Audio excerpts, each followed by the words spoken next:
All right, here we go. After 5 years of EV ownership, I reckon it's time to document my experience. October of 2020, the height of COVID, I traded a beautiful 2010 Camaro Supersport LS3 manual 6-speed. I don't know, almost everyone responds with incredulity when I reveal this fact. I traded for a 2017 Chevy Bolt, white in color. It was a California lemon law buyback. I got an 8-year, 100,000 mile warranty with it. Base model, nothing fancy. I wanted to know what it was like to own and live with an EV. I was very impressed with the job GM did with the powertrain. I really tried to find fault with software and hardware. There are things I truly dislike about the Bolt, none having to do with engineering. How do I say this? The Bolt presents as a product of government mandates. That is to say, packaged as though GM wanted the Bolt to fail. That's not exactly a new idea. I get that many of my dislikes can be attributed to keeping the price down. Well, maybe. In retrospect, I should have kept it. But I had learned what I was wanting to understand. About my original Bolt, long history of being picked up on the side of the road, dead, like nobody knew how to charge it or something. I looked at the service history. It read like a story of an unloved, unwanted vehicle. It was a fleet service customer. Looks like I got it.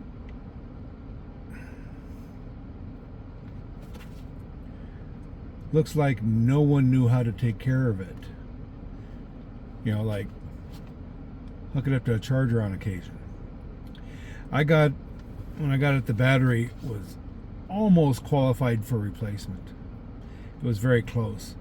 I decided it would either recover, unlikely, or I would get a new battery before the warranty ran out, and that was the most likely scenario, and in retrospect, it happened, but not because there was anything wrong with the battery. You'll be surprised to know that as I charged on level 2 to 100% every day, the battery recovered to 100% capacity in spite of the neglect. I think it was only a matter of months, and I traded it off for a car my wife would enjoy, a Hemi Charger with aftermarket exhaust. Shortly thereafter, I took over payments on a Chevy Volt, a 2017. This car obliterated range anxiety, and oddly enough, given the choice of the Hemi or the Volt for passing a fuel tanker in the hills, I will take the Volt every time. I know it sounds crazy. The Volt wasn't perfect. If I lived in town, it would have seemed nearly perfect. I work 40 miles from my front door, so I could drive to work on battery, but come home on gas. I was pissed every day after getting home. I needed at least 30 kilowatts of battery. The Bolt's 60 kilowatt allowed me to charge every other day if I wanted, but I didn't want. Of course, I forgot a couple of times, but that's another story. The real reason I abandoned the Bolt seems silly to some. I wanted all that torque at the rear wheels. First, let me tell you about an experience I couldn't shake. I live 10 miles off of Highway 191. It used to be called 666. That's another story too. A very curvy mountain road, windiest road in America according to some sources. All year round, car clubs and motorcycle clubs can be seen going up and down the trail. It's called the Coronado Trail. I decided to see how often or how far I could make it up and get back without stranding myself. There's still no fast charging available between I-10 and I-40 on the eastern edge of Arizona. So I headed up. This was early in my ownership experience, and the Bolt battery, still recovering, showed 180 miles of range. So I decided to limit my trip to 90 miles. So 90 miles up the trail, that way I could be sure to make it home. 90 miles found me at Hannigan Meadows. Cabins and store, a popular destination, 27 miles short of Alpine. I didn't dare go over the hill to Alpine. So I turned around with 90 miles range left, and I got back to Morenci, still showing 90 miles range.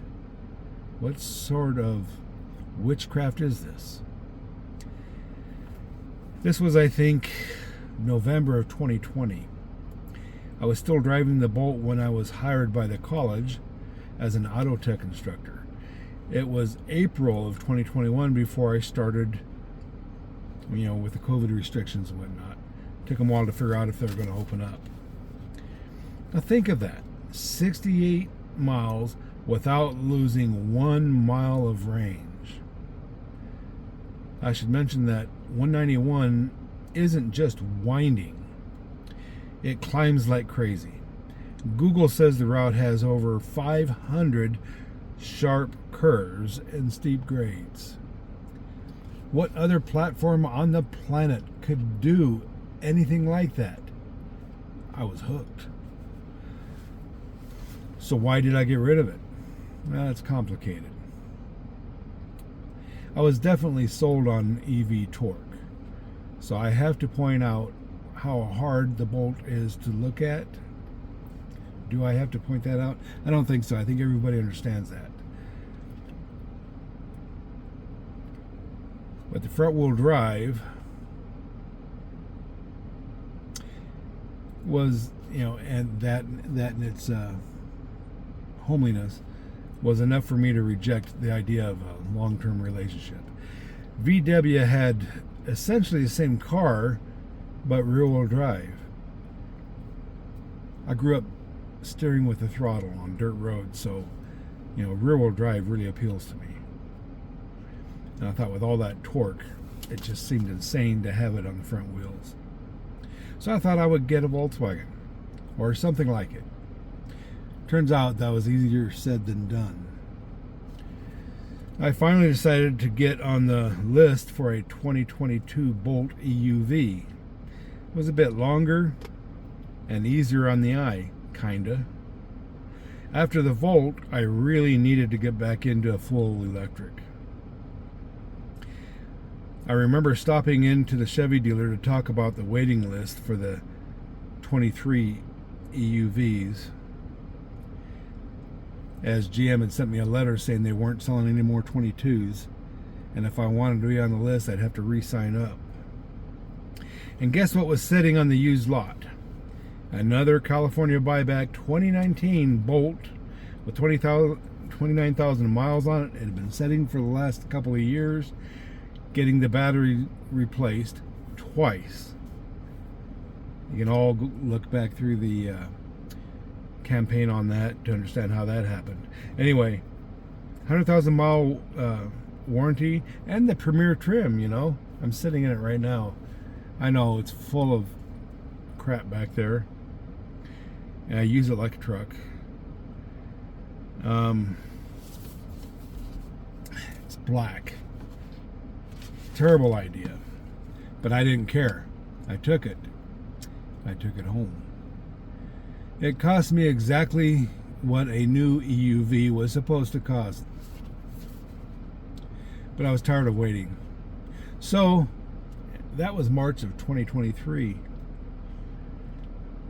Now it's June of 26. The new Bolt has 141,000 miles on it.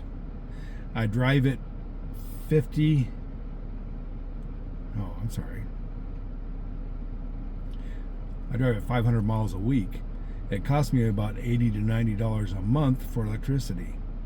It's my third set of tires. I have been to Willow Springs, California. DC fast charging in California, particularly the Antelope Valley, needs help. Did I say that the Bolt is the slowest fast charging EV with any usable range on the planet? Of course, 99% of my charging is done at home on a 1450 outlet, 40 amp capacity breaker. The car would like a little more, but it charges up enough. It's always ready overnight. So it's good.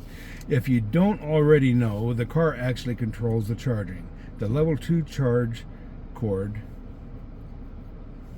checks the available current and it watches voltage drop. The car actually watches it, but it has a circuit board in the little charge cord they sell you. Anyway, it does a pretty good job of making sure that it doesn't burn down Granny's house. If it doesn't like what it sees, it just won't charge. So you don't need special charging infrastructure. Now, you can have a dedicated circuit installed. It's not a bad idea. If you have a faster charging unit in particular. The newer Chevys, I think, are charging like 19 kilowatt rate, something like that. This one charges 6 and 7. The GM software is really careful about pulling more than the supply will bear. I originally charged on 30 amps, and the car would slow the charging to prevent circuit overheat. It's very smart, actually. So the warranty on the new bat ran out about 129,000 miles. That was 13,000 miles ago.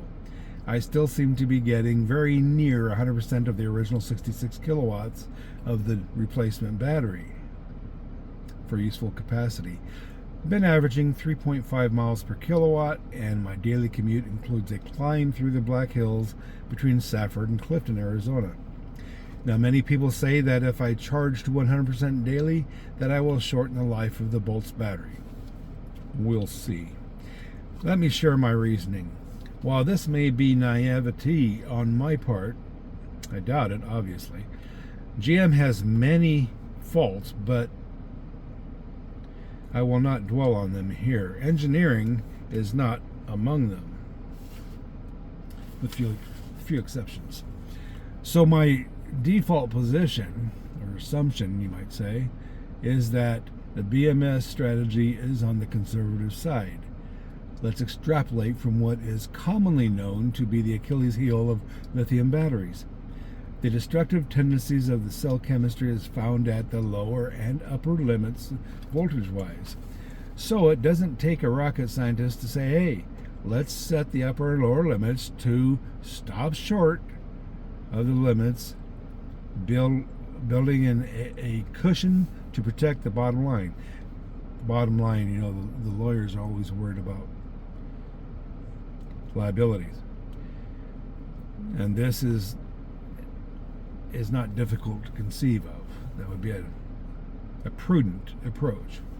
Honestly, if my first Bolt bat had continued to deteriorate, I would not be taking this position. But it did recover. Its capacity came back to what it was advertised new. All while charging to 100% and many drawdowns into the orange charge soon zone, called the danger zone. If the engineers had not built in that cushion, there is no way that battery would have survived. I hope this justifies my confidence, and the last 130,000 miles have just strengthened this belief. Let me add at this point that the Bolt is not using the new Ultium chemistry. The 2017 to 23 Bolt uses the nickel manganese cobalt chemistry, NMC. So it's still lithium ion, but the 27 Bolt is slated to get the LiFePO4 chemistry, which is lithium iron phosphate, built by CATL, the Chinese company. I have followed the development of the LiFePO batteries since about 2004. An American company, Altair, developed the chemistry and was building factories in Nevada and Indiana. I'm pretty sure that's where it was. Anyway, the U.S. Navy contracted them to retrofit their nuclear fleet. They have to have batteries to absorb and release energy, kind of like an accumulator. And Altair then disappeared, and next thing you know, the Chinese wound up with the technology. Correct me if I'm wrong, anybody out there. Anyway, I have several Chinese LiFePO cells, and they are forgiving and robust. Great discharge curve, slightly less energy dense than an NC, but the LiFePO 4 is the new Ultium battery. Even Tesla uses them outside the US. I look forward to retrofitting the Bolt Ultium battery when my current battery loses significant range. Let's review my day trip in the Bolt of June 13th, 2026. I got up at 2 a.m., left the house about 2:38 a.m. from Sheldon, Arizona. The destination was a gathering at Jackrabbit, Arizona, west of Joseph City on I-40. It used to be a stop on Route 66 before the I-40 bypassed it. So in celebration of Route 66, the 100th anniversary of the Mother Road, the route goes from Chicago to Santa Monica, California. My planned route was dictated by the availability of DC fast charging along the way. Let's check some stats. Range is 204 miles. While I averaged 3.5 miles per kilowatt and the current capacity is 66 kilowatts, I round down to build a conservative cushion. 3.4 kilowatts per mile and 60 kilowatts available equals 204 miles. And as weather and climate control, I leave it on all the time, is a factor, as well as terrain. I do not generally plan on 200-mile stops. Let's be honest, I have had to go as much as 50 miles to find charging when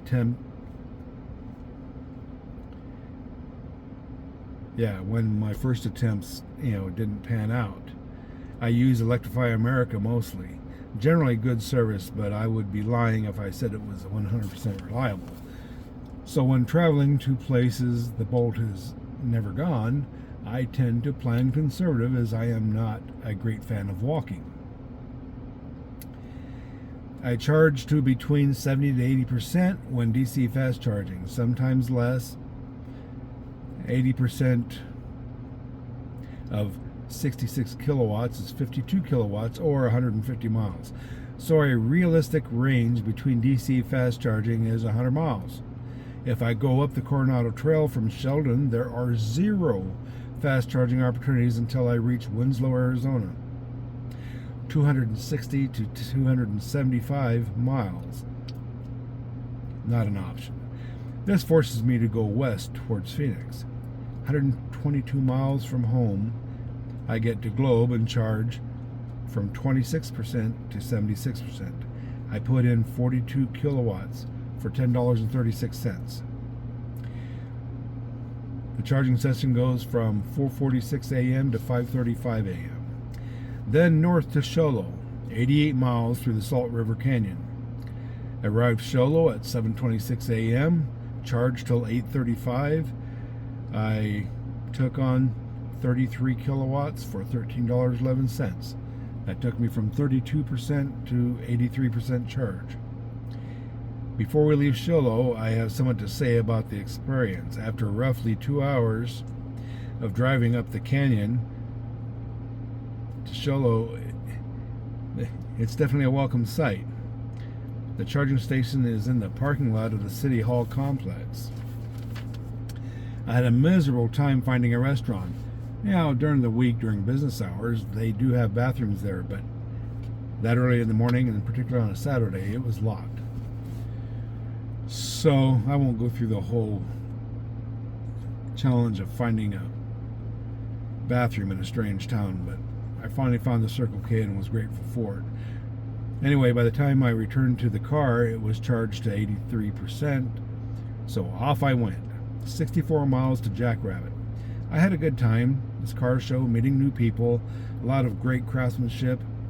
About half an hour to Winslow, 18.3 kilowatts, $9.01. Took half an hour to charge from 49 to 74%. I had been wanting to try crossing the gap east-west or west-east in the north area of the Mogollon Rim. Now was my chance. Drop down to Sholo, use the restroom first, then hook up to the charger. Charge up to an indicated 205 miles of range, and go home through Alpine and down the trail to home. It's 191 miles. All I had to do was make it to Alpine with 50 miles left on the range meter, and I could literally coast home. Sholo to Alpine is 73 miles. Alpine to Morenci is 105 miles, and Morenci to Sheldon is roughly 30. I left Sholo at 9:15 p.m. after charging from 24 to 85%. 41 kilowatts for 16 bucks. Showing 205 miles of range. I arrived at Alpine at 10:46 p.m. showing 126 miles of range. From Alpine, I climbed up the mountain, breaking over the top and reaching Hannigan Meadows on the other side, showing 124 miles of range left. Yes, only lost 2 miles of range in roughly 30 miles. I had to stop for a nap. It was a long day, very windy road. I awoke about 2:30 a.m., continued down the trail, made Morenci Pit Overlook at 4:43 a.m., showing 158 miles of range. This thing was making energy like crazy. Home by 5:26 a.m., showing 108 miles of range left. Think of it. I wrote, wow. I used 97 miles of range while traveling 191 miles. Regenerative braking is the silent hero in this saga. Regen! Exclamation point. And the Bolt does it great. 565 miles, 145 kilowatts, $48.48. That's all DC fast charging. If I did that at home, it would cost me $14.50. The next challenge is Winslow to Sheldon. We'll try that maybe in August. Anyway, let me just say that, yes, Regen is the star of the show. I've driven some other electric vehicles without as robust a Regen program, the options. I'm going to talk to some more people with different EVs and see what they have to report on the Regen. But I've got to say, the Regen is what hooked me. There's no ICE car on the planet that can make fuel going downhill. And that is something to think about.